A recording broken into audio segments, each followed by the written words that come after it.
ಶಾಸಕರಿಗಾದರೂ ಅದು ಮುಂದೆ ಏನಾಯಿತು ಅಂತೇಳಿ ನಮ್ಮ ದೊಡ್ಡ ಪ್ರಜ್ಞಾವಂತರಾದಂಥ ನಾವುಗಳು ಅದಕ್ಕೆ ಬೆನ್ನ ಹತ್ತಲೇ ಇಲ್ಲ. ಮುಂದುವರೆದೇನೈತಿ, ಸರ್ಕಾರದ ಕಂದಾಯ ಸಚಿವರು ಸರ್ಕಾರದ ಮಟ್ಟದಲ್ಲಿ ಏನೈತಿ ಸದ್ಯ ಹೋಬಳಿ ಮಟ್ಟದ ಚಿಂತನೆಗಳು ಇಲ್ಲ ಅಂತ ಪ್ರಸ್ತಾವನೆ ಇಲ್ಲ ಅಂತಂದ್ರೆ ನಮಗೆ ಯಂತ್ರ ಆಗ್ತದೆ.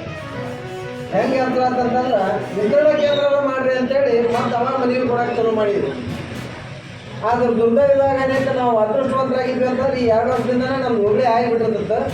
ಇವತ್ತಿನ ದಿವಸ ಅದು ಹೋಬಳಿ ಆಗಿತ್ತು ಅಂತಂದ್ರೆ ಅನೇಕ ಉದ್ಯೋಗಾವಕಾಶಗಳು ಸೃಷ್ಟಿಯಾಗಿದ್ವು. ಸುಮಾರು 20ಕ್ಕೂ ಅಧಿಕ ಅಧಿಕಾರಿ ವರ್ಗದವರಿಗೆ ದೊಡ್ಡ ಗ್ರಾಮದಲ್ಲಿ ಬಂದು ಏನೈತೆ ಆಫೀಸಲ್ಲೇ ತಂದುಕೊಡ್ತಿದ್ವಿ.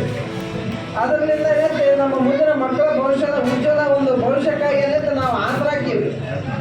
ಇದಕ್ಕೆ ಯಾರೂ ಭೇದ ಭಾವ ಮಾಡದೆ ಈ ಒಂದು ಹೋರಾಟ ಸಮಿತಿಗೆ ಏನೈತೆ ನೈತಿಕವಾಗಿ ಬೆಂಬಲವನ್ನು ಕೊಟ್ಟು, ಪ್ರತ್ಯಕ್ಷವಾಗಿ ಪರೋಕ್ಷವಾಗಿ ಬೆಂಬಲವನ್ನು ಕೊಟ್ಟು ಚಿನ್ನಪ್ಪ ಕಂಠೇರ್ ಏನೈತೆ ಉಪವಾಸ ಸತ್ಯಾಗ್ರಹ ಮಾಡಕ್ಕೆ ರೆಡಿನಾದಾರ. ನೀವು ವಯಸ್ಸಾಗೈತೆ ಅವ್ನಿಗೆ ಏನೋ ಆಗಿಲ್ಲ ಅಂತ ನೀವು ತಿಳ್ಕೊಳಕ್ಕೆ ಹೋಗ್ಬೇಡ್ರಿ. ಆರೋಗ್ಯ ಸರಿ ಇಲ್ಲ ಅನ್ನೋ ವಿಚಾರನೂ ಇಲ್ಲ. ಅದೊಂದು ಹೋರಾಟ ನಮಗೆ ಗೊತ್ತದ.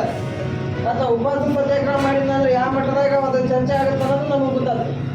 ರಾಜ್ಯ ಮಟ್ಟದ ಏನೈತೆ ಅದೊಂದು ಉಪವಾಸ ಸತ್ಯಾಗ್ರಹನೂ ಹೋಗಿದ್ದು ವರದಿಗಳದಾವ.